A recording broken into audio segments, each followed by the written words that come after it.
사도들이 백성에게 말할 때에 제사장들과 성전 맡은 자와 사두개인들이 이르러 예수 안에 죽은 자의 부활이 있다고 백성을 가르치고 전함을 싫어하여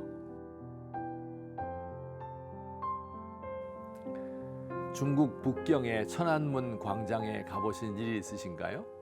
엄청나게 넓은 광장 한가운데 인민대회당이 있고 그 맞은편에 큰 기념관이 있습니다.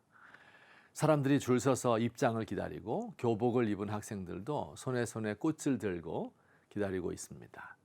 저도 궁금한 건 못 참는 성격이라 1시간을 줄 서서 기다린 끝에 겨우 들어갈 수가 있었습니다. 그곳은 다름 아닌 모택동 주석 기념관이었습니다. 기념관 한가운데 그의 시신이 방부 처리되어 안치되어 있습니다. 인민복을 입고 몸집이 큰 모택동이 누워 있습니다. 문화 대혁명을 통하여 기독교를 박해한 것으로 악명이 높기는 하지만 중국 사람들에게는 존경과 숭배의 대상입니다. 중국을 근대화하여 잘 살게 만들어 주었습니다. 사람들은 모두 그의 곁을 한 번 지나치며 그에게 꽃을 바치고 절을 하고 또 그에 대한 생각을 합니다. 모택동을 그곳에 모셔놓은 사람들은 무슨 뜻으로 그렇게 하였을까요? 그의 업적을 칭송하면서 사실은 자신들의 권력을 유지하기 위하여 그렇게 하는 것이지요. 현재 권력을 잡은 사람이 바로 내가 모주석의 계승자라고 주장하지요. 그러나 그렇게 해도 죽은 모택동이 살아나와서 나를 잘못 알고 있는 것이라고 야단치지는 않을 것입니다. 그러나 살아계신 하나님을 섬기는 것은 쉬운 일이 아닙니다. 살아계신 하나님을 그렇게 다룰 수는 없습니다. 네가 틀렸어. 그건 나의 뜻이 아니야. 라고 말씀할 것이기 때문입니다. 하나님을 속이려고 하면 어쭈 이게 내가 이렇게 눈 번이 뜨고 있는데 나를 속여? 늘 그 앞에서 무릎 꿇으면서 그의 뜻을 구할 수밖에 없습니다. 살아계신 부활하신 우리 주님을 모시는 것은 쉬운 일이 아닙니다. 그래서 그런지 예수님의 부활을 싫어하는 사람들이 많이 있습니다. 오늘의 본문 말씀입니다. 제사장들과 성전 맡은 자와 사두개인들이 이르러 예수 안에 죽은 자의 부활이 있다고 백성을 가르치고 전함을 싫어하였다.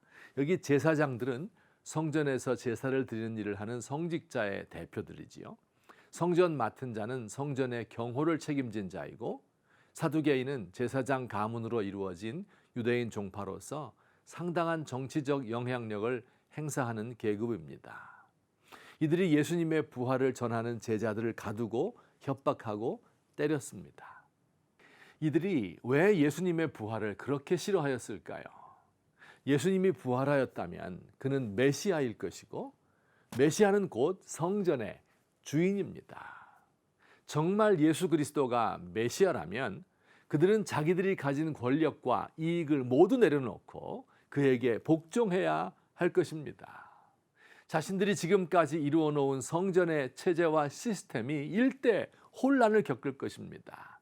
그래서 그들은 부활에 관한 가르침을 싫어하였습니다. 어떤 부인이 저녁 때가 되어 남편을 위하여 밥상을 차립니다. 흰쌀에 좁쌀을 조금 넣어 고슬고슬 밥을 짓고 아껴두었던 중짜 조기 한 마리 굽고 추나물 들기름에 볶고 조개 된장국에 냉이를 넣고 마지막에 청양고추를 조금 넣어 된장찌개 끓이고 조개젓에 참기름 한 방울 넣어 새로 무치고 김치를 새로 썰었습니다. 상을 깨끗이 닦고 자기 것과 남편의 것 수저 2벌을 가지런히 마주 놓았습니다. 이제 저녁 준비가 다 끝났습니다. 그런데 이 밥상에 없는 것이 한 가지 있습니다. 바로 남편입니다. 남편과 사별하고 매년 기일이 되면 그를 위한 밥상을 차립니다. 그를 그리워하면서 눈물 짓지만 밥을 함께 먹지는 못합니다. 슬픈 이야기입니다. 우리 한국교회가 130여 년의 역사를 자랑하고 큰 건물과 돈이 넘쳐나고 멋진 예배당과 최고급 설비와 좋은 설교와 아름다운 기독교 예술과 수많은 신학자들을 자랑하는데 실제로는 부활하신 예수님이 한국 교회의 비즈니스를 방해하는 방해꾼이 아닌지 모르겠습니다.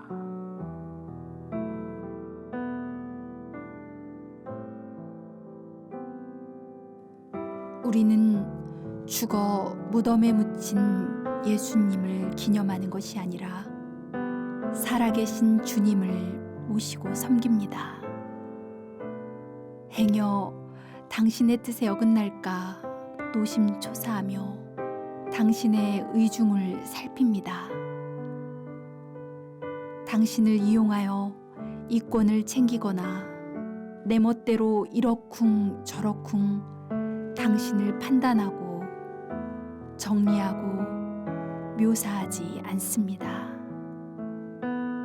살아계신 주님을 섬기는 것이 두렵습니다.